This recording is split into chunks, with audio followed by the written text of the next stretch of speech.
What's going on, everybody? Welcome back to NFL Live. It's a July edition, which means we are talking best ball. I am joined by the GOAT, Two Gun. How are you, my man?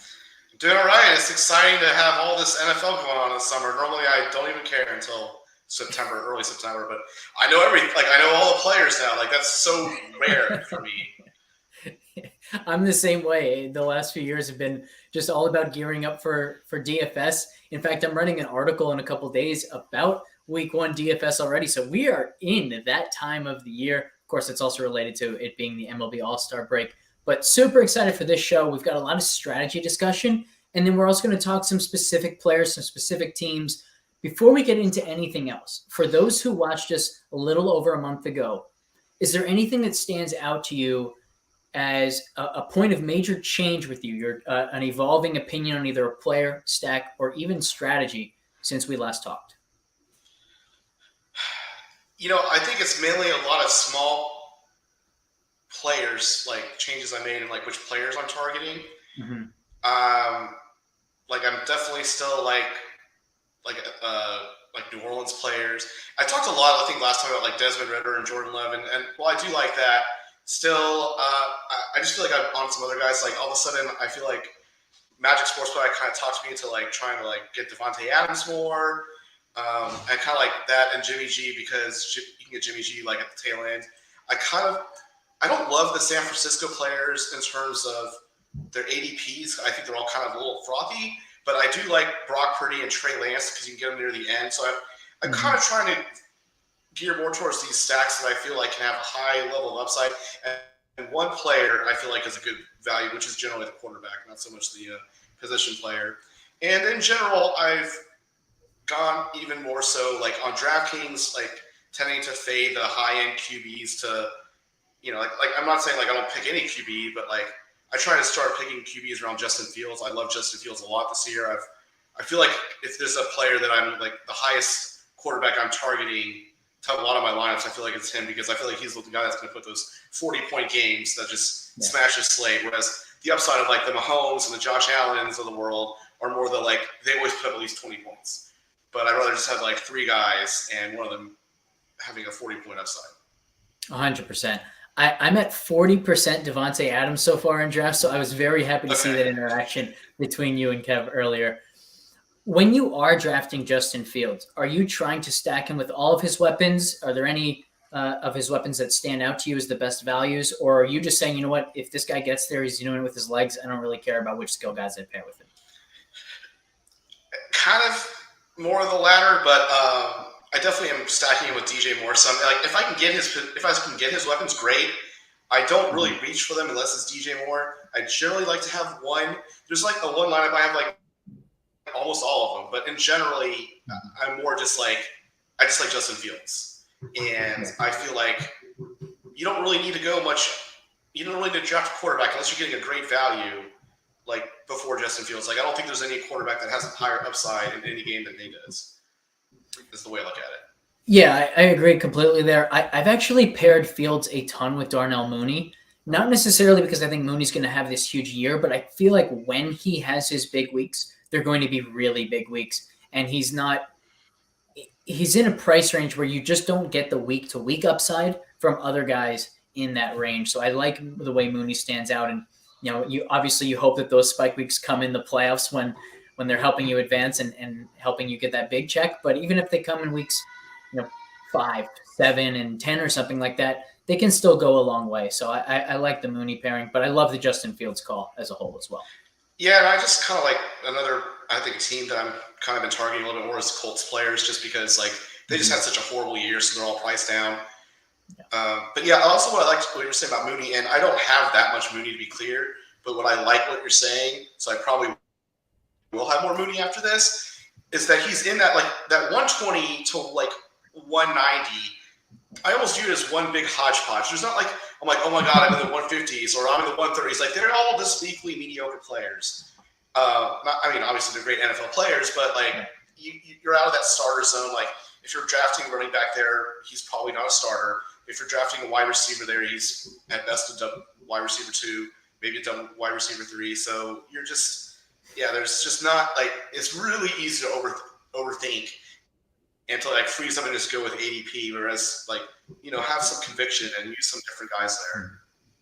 Yeah, I think a good way to summarize that entire range is like you either have guys who are known commodities with low ceilings, or you have these big question marks of guys who maybe they have a great ceiling, but they also might just be useless most weeks. So you're kind of just throwing darts anyway. So anytime you can find some real upside there, I think it's worth taking the chance on somebody. And that's why I like drafting quarterback there as well. Like I at least getting at least one or two quarterbacks per draft there, because I think a lot of the quarterbacks are decent in that range. I think Matt Stafford's decent, Jordan Love's decent, Derek Carr's decent. I just like, why am I using another throwaway pick? Like essentially a throwaway pick on a running back or wide receiver that I might be better than like the 18th round guy, when I can get a totally decent quarterback in that range. That I just don't. I guess that's my biggest thing this year is I'm probably going to be underweight the early quarterbacks. Like if elite quarterback, 0 RB is the way to go this season, I'm probably going to lose. Yeah, I'm with you there. Like I'm not for sure going to lose. I'm probably going to lose because I do have some 0 RB, some elite QB type lineups, but in general, like my build is becoming more like get some of the elite position players. Get like some good running backs. I like, what Nelson wrote about. Like I like Miles Sanders. I like a lot of these also running backs in like the 50s and 60s range.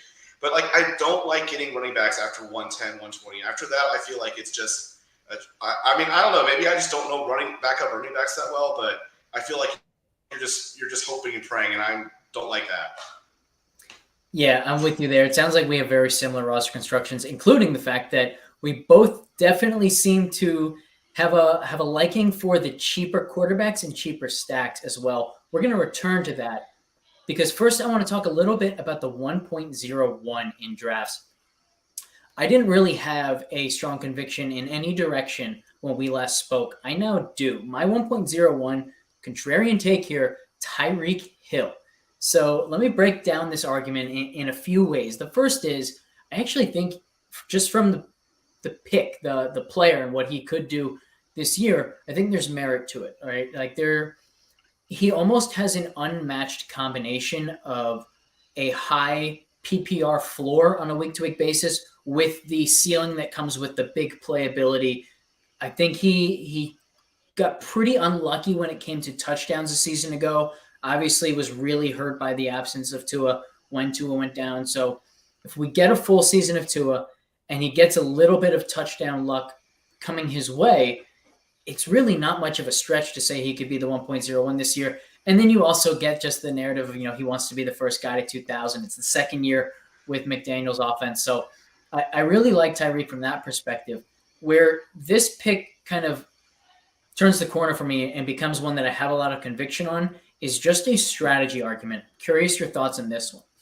My thought here is, while obviously we can't get low-owned guys the way we can in DFS, like Tyreek Hill is not going to be low-owned, right? He's only going to be on one team in every single draft. What you can do is get unique combinations of players for the condition that you get through and you end up in the playoffs, particularly going on to the championship. It seems to me to be pretty clear that I had a draft, for example, this morning where I had taken Tyreek Hill 1.01, and then at the turn, I got Tony Pollard and Jonathan Taylor. So let's first think about what most rosters are going to look like if you have that combination of running back. If you have Pollard and Jonathan Taylor, you probably had to have the first, maybe second or third pick in the draft, which means you most likely have Justin Jefferson, Jamar Chase, maybe Cooper Kupp, maybe Christian McCaffrey in a super running back heavy build.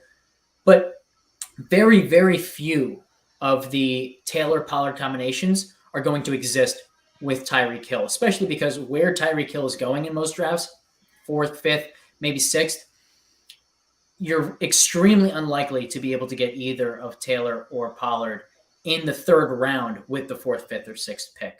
So I think that combination could be deadly once you get to the playoffs. Yeah, I like that. I haven't really thought too much about the first pick. I generally just picked Justin Jefferson. Last night I just did CMC to be a little different. I was starting to think, like, you know what? I want to have kind of like you're saying, like I want to have like a little bit of like difference because that's what is generally better about DFS than best ball, in my opinion, is there is low own. Like at best on best ball, you have like low own combinations, which isn't the same as a low own player. It's not as I feel like you can't get the leverage there, but at least it's something, it's something different. And quite frankly, I don't really view the big difference. Like, I think of like the first 5 or 6 players. It depends on how you feel about Travis Kelce. They're all kind of the same. Like, I don't think Jamar Chase is really any better than Tyreek Hill necessarily, or Agreed. Cooper Kupp. Like, Cooper Kupp is a PPR insane. Like, this isn't like, I'm not going to be drafting AJ Brown there, for example. I feel like that's a little bit too much of like a discount, but I think anyone from the 1 to 5 is pretty much just like, they're all basically the same. Yeah, agreed. I think one of the places where the unique combinations could really show up as valuable is, let's say you get to the playoffs and you have this combination of Pollard, Taylor, Tyreek Hill. And in the first round of the playoffs, Tyreek and Pollard have these great games and Jonathan Taylor does absolutely nothing. Then in the next round of the playoffs, because Taylor failed so mightily in that first week, there are going to be very few Jonathan Taylor teams that have advanced, right? So in that sense, Jonathan Taylor will be that super low-owned player, and you only got him there because of what those other guys did. So now you have this really low on Jonathan Taylor. Maybe that's the week where Taylor erupts, and now that combination, that unique combination, has really come through for you in a major way. Or it could be flipped, where it's like you have to have Jonathan Taylor. You know what I'm saying? Like, it's all the Jonathan Taylors that advance, and all those guys generally have, Jamar Chase or Justin Jefferson. Very few have Tyreek Hill, and it's Tyreek Hill that ends up winning it, and he's like essentially 3% owned in the finals. I can see like that type of situation. And I really only think the strategy works for like the first round. Like, I think it really works for like those first couple of picks and the second round guys. Like, it isn't like once you hit third round, it's all kind of a mix. I mean, I guess there's like I mean, I guess it could be a little bit different, but it's generally more like it starts to get a little, cloudy. Entirely, yeah. I mean, once you get later, you see guys reaching a lot more than they reach early on. So completely agree there. This is a perfect segue into what has been one of the most hotly contested debates within the FTN Slack, and that is Week 17 stacking. So let's start with, what are your thoughts on Week 17 stacking? How often are you trying to do it? Are you ever reaching to make it happen? And let's also just hear your thoughts on, like, if you are interested in doing it, what's really the argument for it? Well, look, I find it interesting. I didn't do it last year, and I heard it, and at first I kind of like shrugged it off. I'm like thinking, well, if everyone else is doing it, what's the point? Like when I do my DFS lineups, obviously I game stack sometimes, so I'm familiar with the idea of a game stack for sure. And my thoughts on game stacking have generally been tournaments between under 1,000 people, especially at under 500 people. Game stacks are great. Like at the DK Championship with 200 entries, and I had 6 entries, something like that. Like, I had 4 out of 6 were game stacks. Keep in mind, not all of them were game stacks, but I had a good amount. But like when I won the Millie Maker, the $20 entry with like 200,000 entries, it was a skinny stack, nobody back. Because the more entries you have, the more perfect you have to be, and the less game stacks.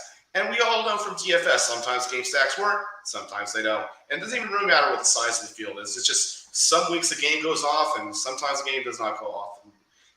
So I'm kind of game stacking agnostic when it comes to Week 17. I do it sometimes. I generally don't reach. I generally like it when it's 2 teams that I kind of like anyways. Like, I like Justin Fields a lot, and I like Desmond Ridder a lot.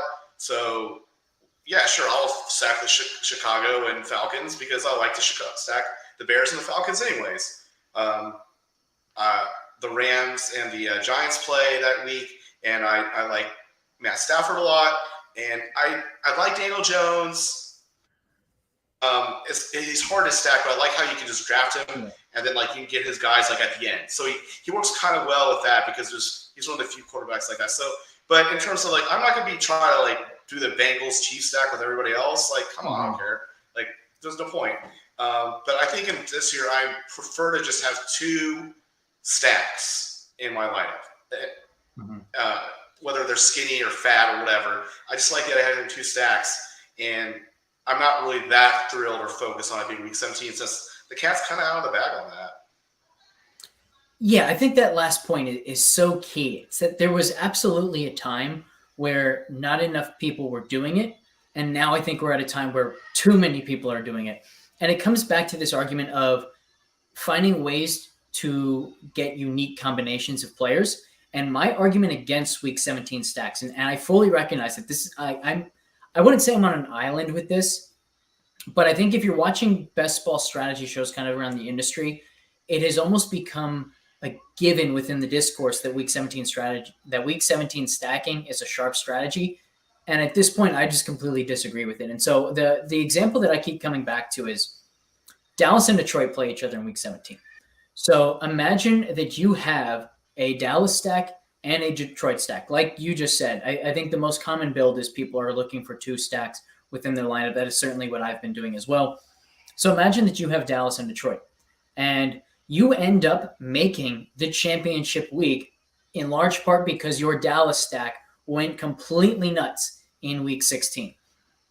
And kind of like you just said with the hypothetical of maybe Jonathan Taylor has this huge week and gives you 40 plus, and 80% of the teams that advanced had Jonathan Taylor. You could imagine a similar scenario with Dallas where they did so well in Week 16 that it's just overwhelmingly likely that whoever had a Dallas stack in your pool of 12 is going to move on, or whoever's moved on had a Dallas stack. Well, now you want a unique combination of players in Week 17. You want that low-owned guy who didn't do well the week before. Maybe it's Detroit, but because so many people, and it doesn't have to be even the majority of people, it just has to be a small segment of people in the overall pool of players in the contest. If people are trying to Week 17 stack, then the most likely team to be paired with Dallas is going to be Detroit. And so if you want your secondary stack to be low owned, guess what? You're going to have to go away from their Week 17 opponent, because otherwise you're going to end up with the same secondary stack that so many of the other Dallas teams who have advanced also have. We want unique combinations, not duplicated combinations.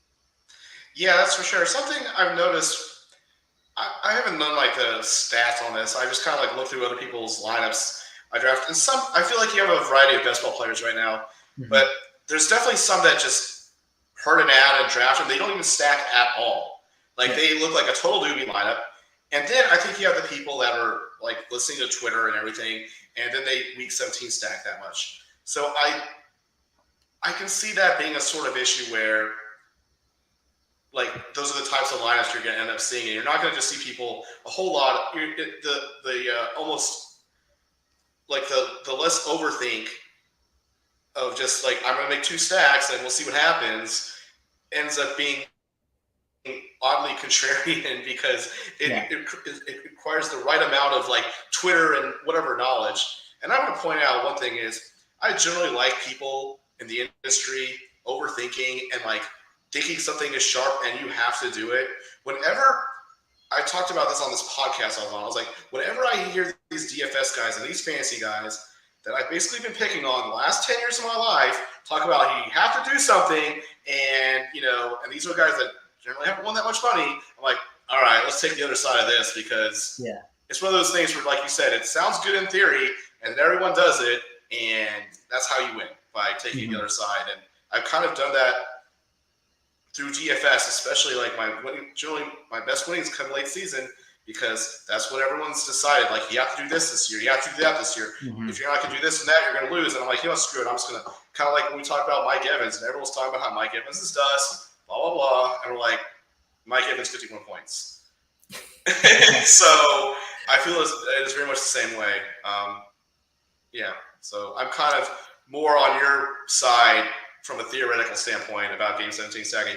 That said, I'm not going to completely avoid doing it, almost partially out of habit, but I'm compared to like other sharps, I'm probably less Game 17 stacking than most. There's even a chance that I've game stacked Week 17 already without knowing it. Like, I haven't really even looked at the schedule that much. I have toyed with the idea of actually trying to game stack Week 16, basically getting the same advantage that you're hoping that one game goes nuts and it just raises your probability of getting through that specific week. And it would just, if nobody else is doing it in week 16, then you don't run into the issue of having duplicated combinations with other people. And then you also just, avoid the week 17 stack automatically if you week 16 stacked, because obviously they're not playing the same team the following week. So that's an idea I've toyed with, but most of the time I'm just finding stacks that I think are undervalued as a whole and just trying to win that way. Yeah, that makes sense. That's generally how I'm going to, I'd say, at this point going forward. And that's kind of partly why I like, drafting consistently. Like I try to enter anywhere from like 3 to 6 drafts a day, every day, because that way, as my thoughts change, as my strategy change, I'm able to have like a different strategy near the end of the year. And who knows, maybe I've changed it too much and like the idea was right, like early July or late June or whenever my peak process ended up being, but I ended up with different builds for myself. So I like the point you made too about kind of going against the grain on what a lot of people consider almost a given of what you should be doing. And one of the things that has stood out to me from the get-go this year, from the moment I started drafting this season, is just how much people are attacking the expensive quarterbacks and chasing these expensive stacks, whether it's Mahomes, Hurts, Allen, whomever. So let's talk a little bit about the benefit of kind of fading those stacks and instead opting for the cheaper stacks. You've mentioned Jordan Love. We've talked about Desmond Ridder. I will throw Sam Howell in there, both Niners quarterbacks, as you mentioned. So what is the allure for you in kind of targeting these cheaper stacks? Well, the main advantage is that you get an extra high-end position player early, quite frankly, because you're going to love your running backs and wide receivers more when you basically get an extra one. And I just don't like any of the players that much between 120 and 200. Like, I guess I like Van Jefferson. But like I have him in like a quarter of my lineups. Maybe it's not like I have him in 80% of them. Right. And quite frankly, if I like Van Jefferson, Matt Stafford is in that range. He's in that 140, 150 range. And one thing I've said is I think this is going to be a better quarterback year. Like, we don't have Davis Mills. We don't have Andy Dalton. Like, in general, there's been an uptick in quarterbacks. And I think part of the reason elite quarterback may have worked in the past is because you got them cheaper. You got Jalen Hurts, essentially where you got, Justin Fields or Lamar Jackson last year. So why? And, like, why is Joe Burrow so high? Like, don't get me wrong. He's a good quarterback. I'm not saying Joe Burrow sucks or anything, but, like, is he really going to be, like, what's the upside of drafting him there? I don't know. Like, I just feel like, yes, these elite quarterbacks are more likely to put up a 30 or 40-point game, but what you really get out of them more than anything is a high floor.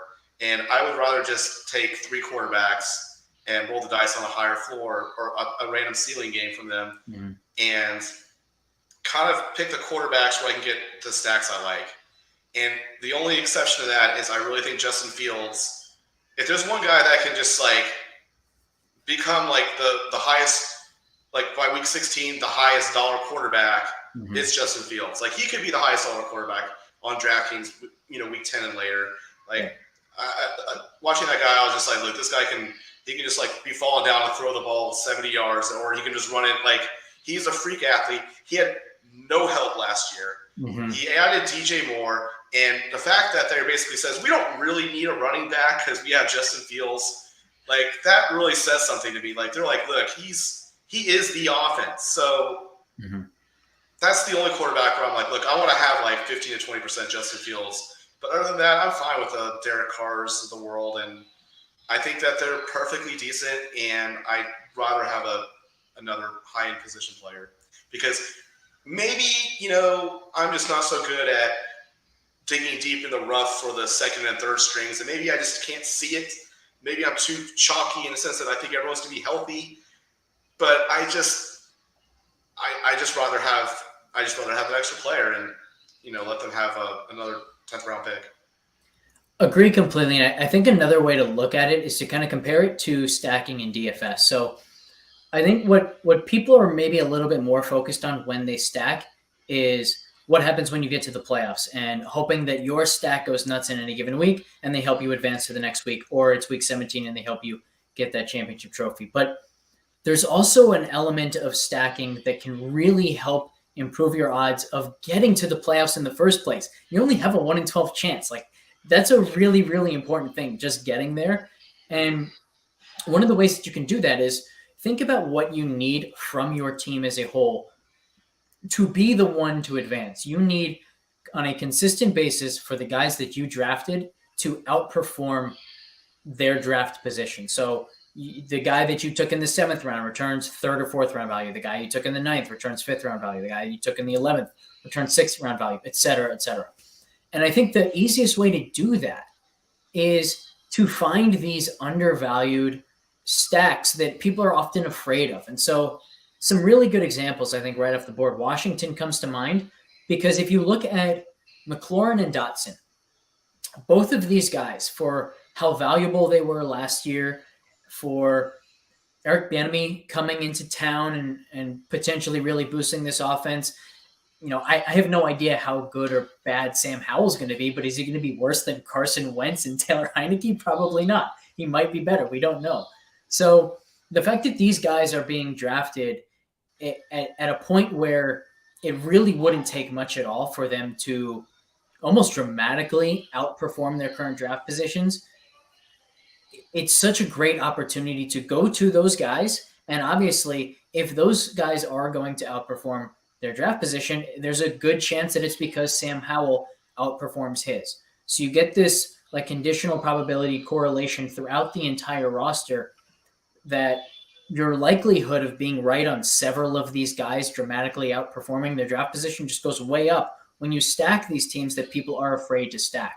Because I think another element to this is like, it might not be that people aren't taking McLaurin and Dotson earlier because they don't think that those guys are as good of picks, but just because people want their receivers to be part of their stacks. And if they don't want Sam Howell, then they're not going to take McLaurin and Dotson where they think those guys would otherwise deserve to go. So you get this like kind of combination of, you get an undervalued quarterback because of the uncertainty. He might deliver far better than his draft position. And then it also almost artificially drags down the draft position of his receivers, and it becomes a really good opportunity to capitalize on.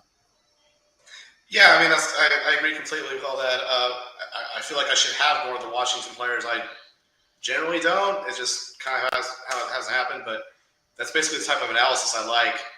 And that's kind of what I was thinking about, like Derek Carr. Of course, Chris Olave kind of already got that boost. Is it like he can't really get much higher? Is the only problem. Mm-hmm. But Michael Thomas, Kamara, I mean, it really depends on if he's going to jail or whatever's going on with him. Yeah.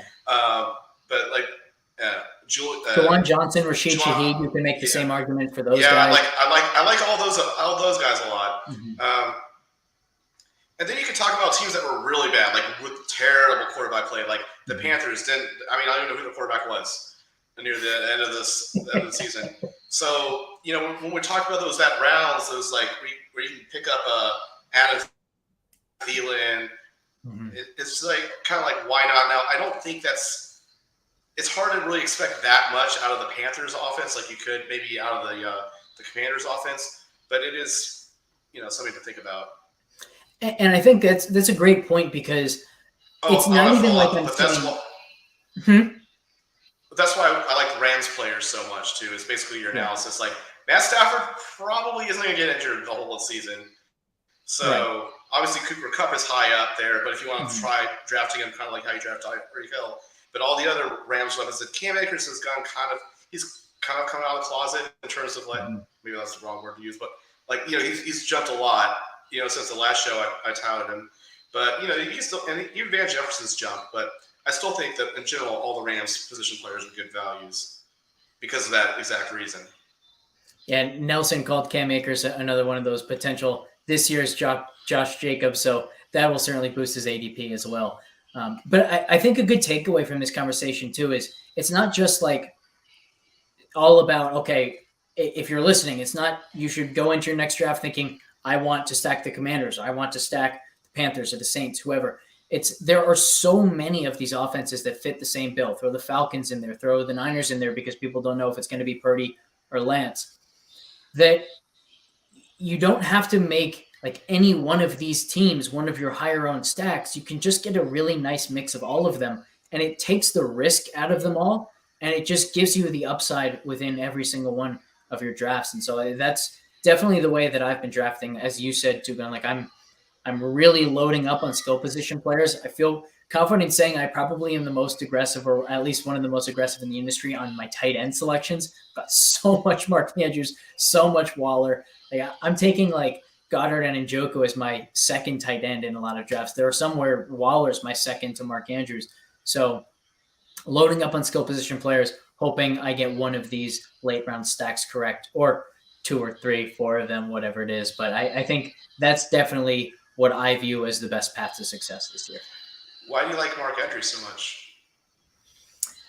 I like the potential change of offensive coordinator. Mike Randall has been really adamant about kind of thinking like this scheme is going to fit his game perfectly. And when Mike Randall speaks about scheme, I always listen. So there's that. And then there's also just, I think from a conceptual standpoint, it makes sense that they added these receivers. Bateman should get healthy again and be a potential difference maker there. And so the middle of the field should be a lot easier, a lot more open for him to work in than it has been certainly all of last year, but even 2 years ago when he had his biggest season. And so you give him more room to operate. And I just think he's still going to be the best option in the passing game. I think their pass volume as a whole might really increase. And if you look at where Andrews is being drafted this year in comparison to last year, or where some of the other elite tight ends have gone in past years, because the quarterbacks have gone so much earlier, like I think the tight end position as a whole now might be undervalued. So getting Andrews in the third, where in past years we'd be getting him in the second, I think is a really nice little value play there. Okay, yeah, I honestly don't really remember where Mark Andrews went last year. I remember it was the second, after Kelsey. Mm-hmm. But it seems like I like your analysis, and I think I'm going to draft Andrews some more. My first reaction with Andrews was like, well, they've got these other wide receivers, so is he really going to get as much volume? But if passing volume as a whole goes up and it's more efficient, he also might, quite frankly, get a lot of those red zone, those double touchdown type gains. And there's only so many tight ends that are really usable. I'm a little bit more all over the place. I kind of like, once you get past Dalton Schultz, I don't really like tight ends. So I generally like to get 2 tight ends by then, besides Juwan Johnson, who I like a lot. But I'm kind of like, I don't have that many opinions on tight end. Let's leave it at that. I do have a lot of Dalton Schultz. Maybe it's because I'm like some sort of Texans homer or Dalton Schultz homer. I don't know. But, sometimes these new quarterbacks, they really lean on their tight ends, and Dalton Schultz is decent. And quite frankly, the Texans can't get any worse. And I'm getting him at like 130, 100 ADP or whatever. I'm like, he could be one of the leading leading pass catchers on this team. It's not like, I don't know. But I'm not here to hammer why Dalton Schultz is an amazing pick. He's not going to beat Mark Andrews on the year. Let's leave it at that. Outside of injury. I think Schultz, honestly, is a really good example of somebody who fits the cheaper stack build as well, right? Like if you're not getting one of the elite tight ends, if you're not getting even the second tier, we'll call it Njoku, Goddard, that range, then it makes sense to just stack the tight end with the quarterback. Hope the offense as a whole is better than expected. There are more scoring opportunities. The pass volume's a little bit higher than expected. So I think those two concepts fit really well together as well. Where I like Schultz is getting him instead of like an Njoku or an Evan Ingram. Those guys are obviously on better offenses. I'm still not convinced about Deshaun Watson, though. But I am. But, yes, Trevor Lawrence is good. But they also added Calvin Ridley. I mean, Evan Ingram's their fourth option at best. So, but Dalton Schultz could be the second on a not as good but an improved offense. So that's where I like the Dalton Schultzes of the world. I also liked Pat Freiermuth. I never pronounced his name right. Because I didn't talk about how much I like Kenny. I think I talked about how much I like Kenny Pickett last time. His weapons have gone up, though, especially Deontay Johnson. Everyone thinking he's going to score 0 touchdowns to 10 touchdowns. So I went from having a lot of Deontay Johnson to I don't have him as much now because I'm getting him. He's like 58 instead of 75. So, like, yeah, I mean, Pickens is kind of the same thing. So, but, and again, Fairmouth moved up too. But I like those types of tight ends. Like, either go Mark Andrews or Travis Kelce or Waits is generally how I kind of am viewing it. Yeah, I like that. I like what you're saying about Darren Waller. I can see him being the number one wide receiver on the Giants. Is that what you're thinking? Yeah, absolutely. And I'd even say like there's with Waller, you can make a similar argument to the one I just made with Mark Andrews. Like there are enough skill guys around him that he might have a decent amount of room to work with and just room to operate and get himself open. But the other thing is I was so frustrated with his role last year. Like, I don't think people realize how few snaps he played a year ago. If he was on the field more, he would have been a much more productive fantasy player. And I think he will be on the field more in New York. So if you just transfer his like targets per route run or fantasy points per route run to the Giants, anything close to that with an elevated snap rate, he's really going to outproduce what he did a year ago. And then you add in the fact that, this is year 2 of Dable's offense. There's a chance that Daniel Jones takes a real step forward, kind of like he was showing towards the end of last season. There's a chance that Waller could be competing for the top tight end overall, and you're getting him well outside of the range of guys who should be expected to have that capability. Yeah, I agree. Yeah, that makes a lot of sense. And I think one thing that prevents me sometimes from making these choices is you see an ADP, and there's a part of you that always wants to choose a guy at a lower ADP. Like if you're the 75th pick, you want to choose a guy with an ADP of 69, so you feel like you're getting a good deal. Mm-hmm. I feel like that gets people's heads a lot, and that's something I have to get out of my head because I'm really not a good shopper. I'm not like the type of person that like finds a good deal. I'm generally like overpay for stuff, if anything. So I should get out of my head of getting a good deal on an ADP. Like just choose the guy you like in general, instead of like, oh, like Goddard's you can get Goddard or Waller. You might as well get Goddard. His ADP is better. Well, like, no, just choose Waller. You like him better. I think that's something that is a mistake a lot of like kind of sharper people make. Or I think it's a mistake everyone makes, to be honest. Because if you look at a brand new player, they're generally not choosing terrible picks. They're generally just going with an ADP and almost like auto drafting. Mm-hmm. So I think kind of ignoring ADP and kind of going with some more players, especially if it's like, going with Waller over a Kyle Pitts, whose ADP is a little bit better. Like maybe listen to Alyssa Twitter and listen a little more to Alex. I don't know. I also think the contest you're in has a big impact there on how the optimal strategy is, right? Because if you're in one of these lotteries like Best Ball Mania or the $3 play action on DraftKings, something like that, then you kind of have to be drafting with the idea that, you know what, if I get sniped a bunch this draft, it's not going to kill me that much because this lineup has such a low chance of doing anything special anyway. So you should almost be drafting under the expectation that things just break your way. So like if your next pick is, let's say, the 86th pick, and the guy who fits your stack or the guy that you want has an ADP of 81, don't necessarily reach for that guy at pick 70 or whatever it is. You say, okay, you know what? I'm going to plan for him to still be available 5 picks after ADP when I select at 86. And if things break your way, great. And if they don't, you probably weren't going to win anyway. Yeah, and honestly, that's what I don't like about best ball.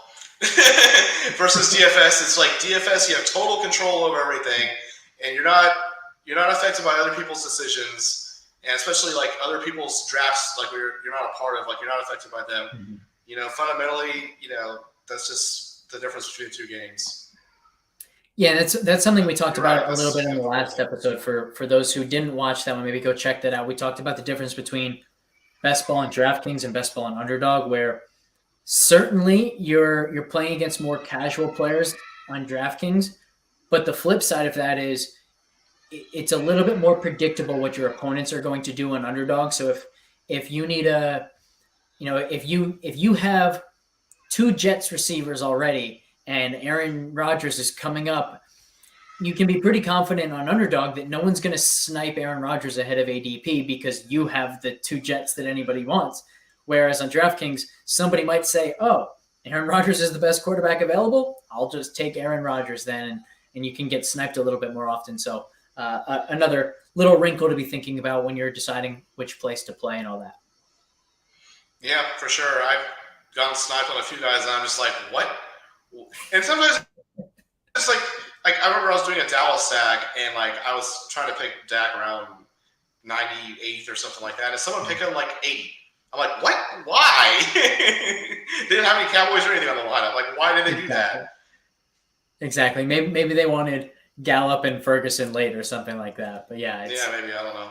So that's I think it's a really interesting discussion point because certainly again, like the competition is definitely tougher on Underdog, and so you might be pretty inclined to steer away from it and go to DraftKings more, but that competitiveness, like it has its advantages. It's predictable, and as you said, there almost certainly is, I should say, a little bit more groupthink over on Underdog as well. So is it more efficient? There'll be lots of Week 17 stacks on Underdog. I can tell you that. Definitely more Week 17 stacks there. So hey, if you do want a Week 17 stack, do it on DraftKings, fade it on Underdog. I think that's a good point as well. Any final thoughts that you have here, Two Gun? No, not really. I just, like I said, I continue to draft, a little bit every day, and I'm going to pick it up closer to kickoff when there's more casuals and just to tap up, there's just more drafts in general. But that's one thing I like kind of drafting consistently through the summer is, you're able to adjust your strategy and kind of change a few things. So you're not like stuck into like one, thought process and build when you're doing all your lineups. Mm-hmm.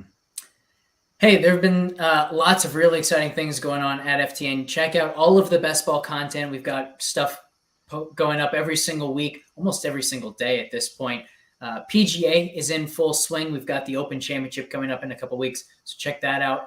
But if you do nothing else FTN related, check out Aaron Schatz's Almanac coming over from Football Outsiders. It's here with FTN this year. Super excited about that. It was a huge get-in, and he's been really working with our FTN data as well, so that's been really exciting. Really, really encourage people to check that out. That is state-of-the-art stuff year in and year out. All right. I think that will do it for us. Thanks so much for tuning in, and we will catch you next time.